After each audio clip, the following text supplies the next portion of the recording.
Hey guys, this is Chen with Friday's Fresh Market. Today I want to talk to you about pH. A lot of people are familiar with pH.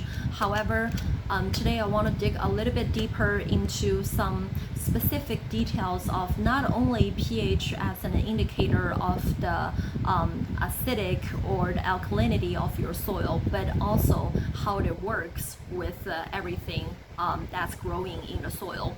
On another hand, I'm going to talk about the pH in hydroponic growing because hydroponic, because it's such an advanced growing way, so a lot of things can fluctuate and it can be quite different than your traditional soil-based growing. So I think it's necessary to specifically talk about that. First, talking about a soil-based pH. pH stands for potential of hydrogen. So if you measure your soil, you get a reading, and depends on between 0 to 14 where your reading is at. You gotta be able to know your soil is more acidic or is more alkaline. And if your number falls between 0 to 7, that means your soil is on the acidic end, and it can be a little bit higher or lower, but mainly it's on that end of the spectrum. But if your reading comes out is between 7 to 14, that indicates your soil is more considered sweet and alkaline. In our traditional gardening, that the ideal soil level pH reading is between 6 to 7.5. So if you test your soil and your reading falls between 6 to 7.5, generally you have a pretty neutral, considered pretty neutral soil pH level. That means everything you grow, flower, plants, edibles, vegetables, everything you grow in that soil should be pretty good. And if your pH level turns out to be pretty extreme on either one end of the spectrum, either really, really low or really, really high, and then you definitely want to amend and adjust your soil to make it more standing in the middle as a neutral pH level for soil. The reason for that is if your pH is really out of balance, not only it shows, okay, your soil is really acidic or it's really alkaline, but more importantly, that's gonna dramatically influence how your plant's gonna uptake nutrients, and as well as how healthy and how well it's gonna be doing. Use an example of a pin oak tree. A lot of people have pin oak trees of yellowing leaves, and the tree is, showing the color discoloration of not so much green, but more like the yellowing or the pale green color of the leaves. The direct reason for that yellowing is mainly because the tree is lack of iron. So we all know that iron turns plants more green. So direct reason for the pin oak trees to be yellow is because iron deficiency, or a term called iron chlorosis. But that doesn't mean that if you just add iron to the soil, that's gonna solve the problem. Reason being, sometimes if your pH is out of balance, it doesn't matter how much iron you put in the soil. That's not going to be absorbed and uptaken by the pin oak tree. So before you supplement that nutrients in the soil, you first need to fix your pH. Again, how you fix your pH, you need to know what's your current reading. Take a test or get a meter, stick it in the ground, and get your pH reading to see if that's within the range of being ideal. Again, the ideal zone is 6.0 to 7.5. If you hit anywhere between this spectrum, you're good. And then you can add whatever that is lacking to the plant. Pin oak, you add iron to turn it more green. But if your pH reading turns out to be 3.0 or 7.0, you have to fix your pH first. Because for iron, if your pH reading is beyond the 7.0, and no matter how much iron you put it into the ground, it's not going to be bioavailable or not going to be absorbable by the plant. So before you do any of that, you have to make sure that your soil level is in a good place for you to continue on and do things in the right order. So again, that not a pH is an indicator, it actually is a working element in all aspects of plants growing. There are some plants are specific acid loving, for example, azalea, rhododendron, blueberries. They're all acid loving plants.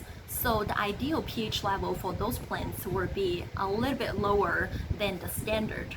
So somewhere around 4.0 to 5.0. So if you are growing one of those acid-loving plants, blueberry, azalea, or rhododendron, and your soil pH reading turns out to be in the 4 to 5 range, and I say that's perfect for what you are growing.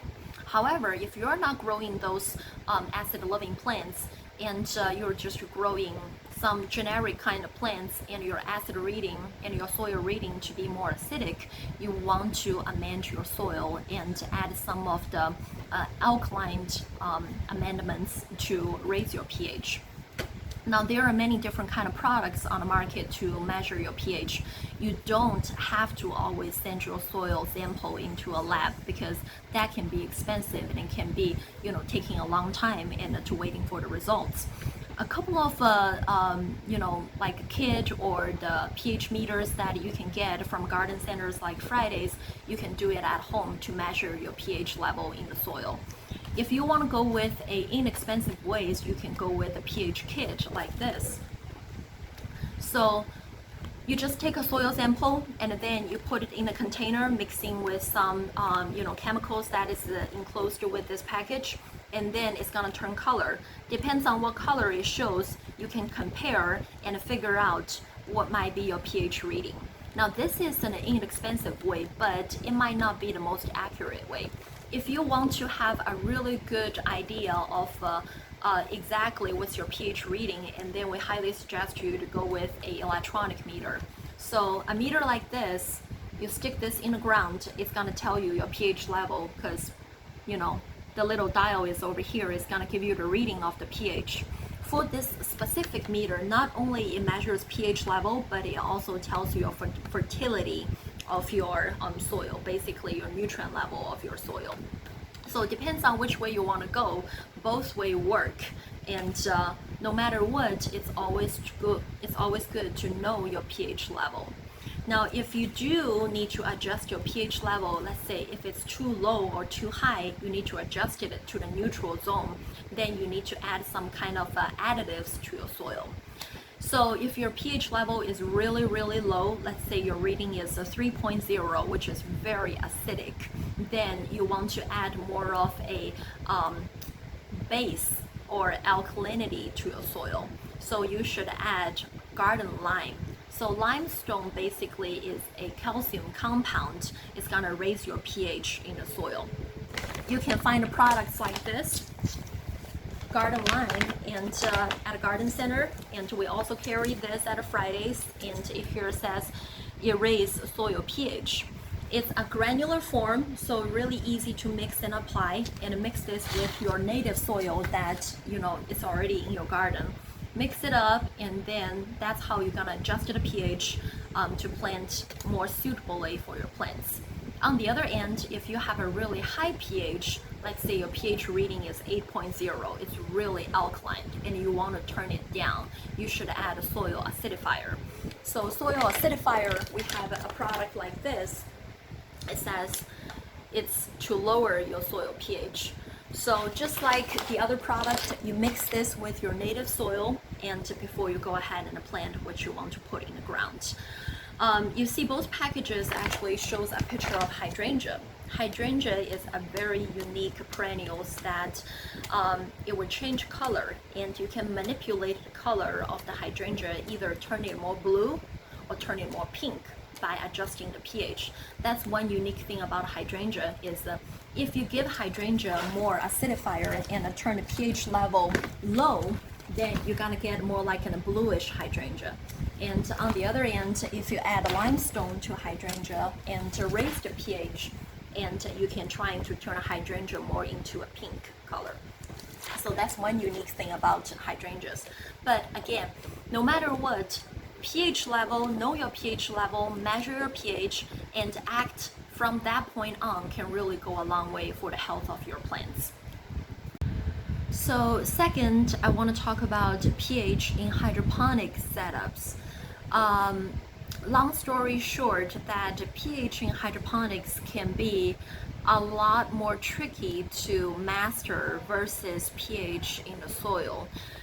Just imagine that soil, you have this massive ground that comparatively stable, so things is not going to fluctuate too much.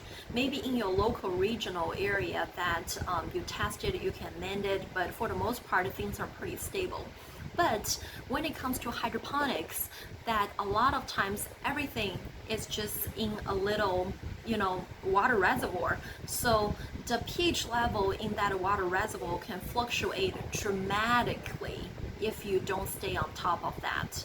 So for hydroponic growers, that we highly recommend everybody to constantly monitor and adjust your pH. By doing that, again, you need some kind of the meters. We use a professional pH meter that it can be a little bit pricey or a little bit costly to consumers, but there are other products on the market that you can get to measure your pH level. So we carry two commonly used and very reasonably priced pH meters at a garden center here for hydroponics. So one is a handheld meter like this, and it's a digital one. So you just uncap this bottom part, and there are a probe that you can stick into the water. Then you push this top button, that's gonna give you a reading accurately. In the middle screen here is gonna tell you, what's your pH level in your water. And if you want to go a step beyond, you can go with a meter. It's like a more comprehensive meter like that. This one not only measures pH, it also measures your temperature. So this is also a digital handheld meter that you uncap the bottom and you put that inside of your water reservoir, push the button, it's gonna tell you the readings over here. So a couple of really handy meters here at a garden center can help you to get an accurate measuring of your water pH level. However, there are several elements that can really coming to influence the pH readings. For example, that depends on what kind of the grow media you use. Some of the hydroponic grow media itself has a pH value that once you add into your system, that might throw your pH level off the chart. So if you are using city water, the city water pH is about 8.0 here, which is on the high end. If you want to turn it down, you should add hydroponic solution called pH down. pH down basically is an acid solution, and you dilute that and add it to your water, and that's gonna turn your pH down. And every time you add a little bit and you measure it as you add it until you tone your level to the ideal zone of your pH.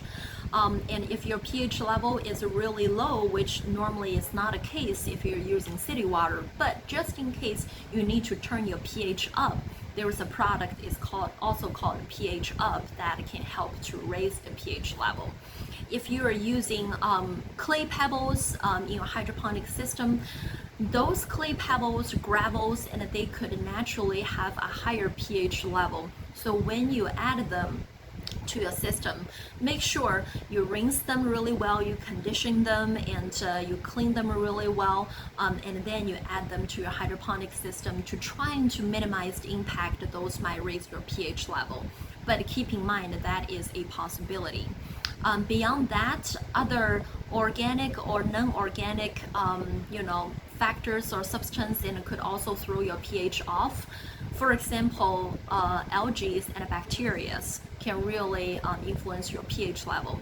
If you have algae that growing naturally in your hydroponic system as a byproduct of your operation, keep in mind and to see how your pH level really fluctuates during the day and the night, because if it rises in the morning and it drops back at night, and that could be influenced by the algae, because the algae during the day that it consumes acidic CO2, which is carbon dioxide.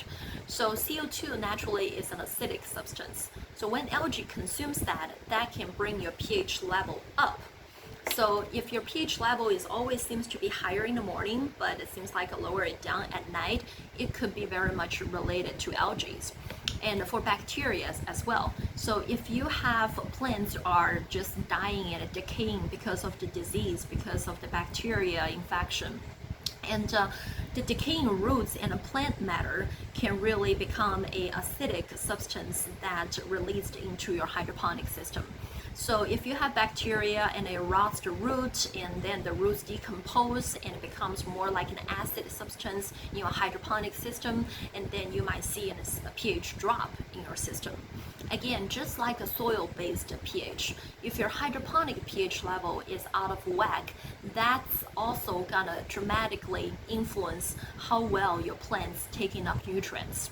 So if you see signs of stress, if you see your crops are not doing well, if you see signs of discoloring and some kind of the disordinary symptoms and signs with your plants, it could be a disease, it could be a problem, it could be, some directly related problems and the stress to the plant, but the root cause might not be the issue itself. The root cause might be an unbalanced pH level.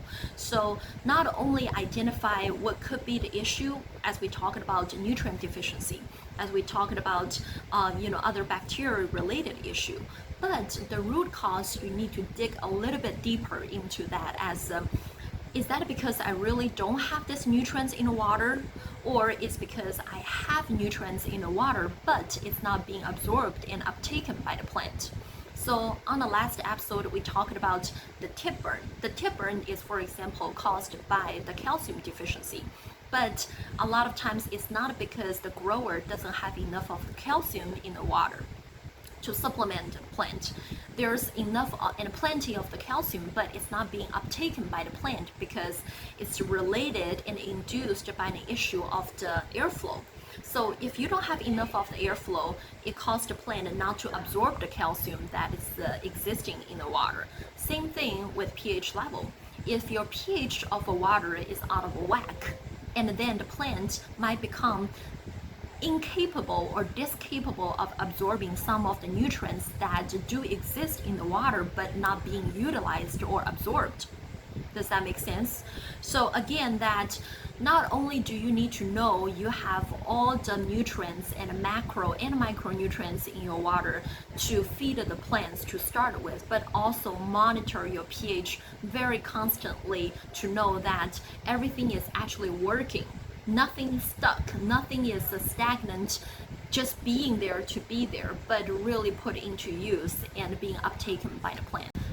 So for the frequency of taking pH readings and monitor pH for the hydroponic growers, we do it every day, and we really suggest people to really do it pretty frequently. Once a week, it's probably not going to be enough.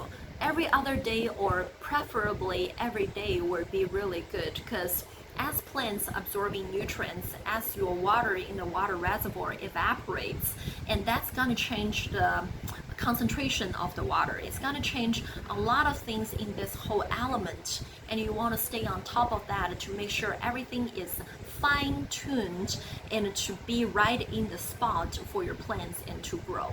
So that is the beauty of the hydroponics. That is a lot of things is within your control. You just need to know what's the reading and take correct actions accordingly. So this is my episode about a pH, and I'm sure that I have not covered every tiny little aspect of everything possibly being talked about with pH. So if you have comments, if you have questions, please send it to us and we'll share with everybody. But thank you for watching, and we'll see you next time.